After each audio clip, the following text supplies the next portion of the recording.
want to thank you very much for investing your time to watch this video. I want to talk to you today about solar panels. Anytime you come across a residential property with solar panels on the roof, and this is whether you're the listing agent about to procure the listing or representing the seller, or whether you're the buyer agent representing a buyer and wanting to show that property and hopefully procure an offer, there's immediately questions that should come to your mind, or red flag that pop up when you see those solar panels. The first question you want to ask is, who owns the solar panels? And that's critically important. Now, the best case scenario is the solar panels are owned by the homeowner. You say, why would a homeowner buy solar panels? Well, they would buy them for a couple of reasons. One is that it will provide them a steady flow, a constant flow of power or energy for the house and reduce their hydro costs. The second reason would be it would generate them a revenue stream because they can harness that power and sell it to the utility company, and the utility company will pay for it.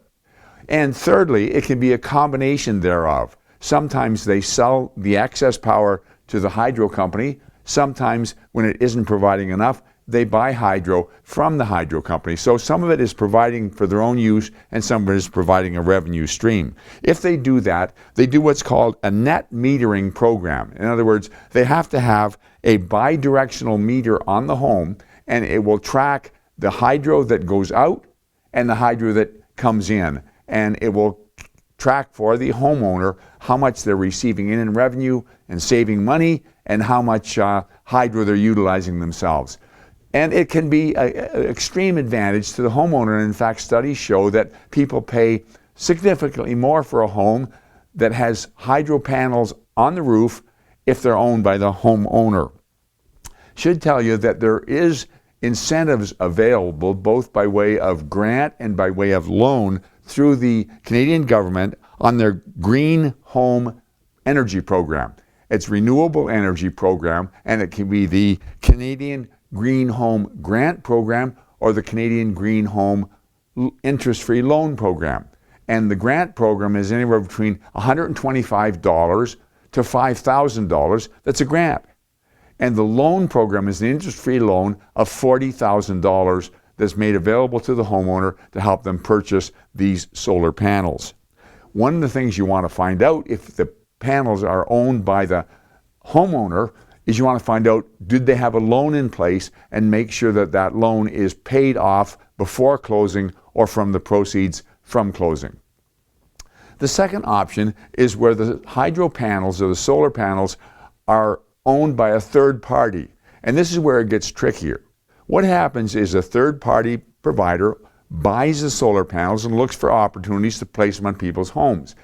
And as an incentive, they offer them some sort of a residual. And that residual can either be an ongoing payment, usually annually, can be monthly, but usually annually, or it can be an upfront payment. We've seen it both ways. Now, it's minimal. The one most recently came across, it was about $400 a year to the homeowner. So it's not substantial, but it can be substantial to the person who owns the solar panel and places them on the house. One of the things you need to know is that there's always a long-term contract involved, generally 20 years, and this contract is registered on the property title. What that means is when the homeowner, and often homeowners don't live in the same house for 20 years, when the homeowner sells the property, they have to deal with this ongoing contract.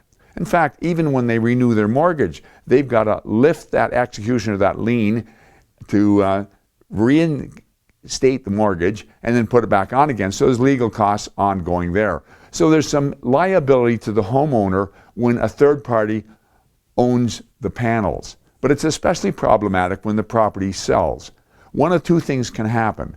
Either the contract can be transferred, and they're set up so they are transferable, or they can be paid out. Now, if they're going to be paid out, the penalty or the payment is substantial. What the owner of the panels wants is all of the lost revenue for the balance of the contract. We came across one that had, I think, 12 years out of a 20-year contract, and the payout was going to be almost $50,000. It's very, very substantial. So while the homeowner gets very little residual, the person who owns the panel gets lots of money. And if you're representing the buyer or you're representing the seller, you're going to have to deal with either the potential of the panel contract being transferred or the panel contract being paid out. So you want to discuss it at the time you take the listing and note in the listing what's going to happen. And you certainly want to address it on the agreement of purchase and sale, whether the buyer is assuming the contract or not, because there's stiff repercussions.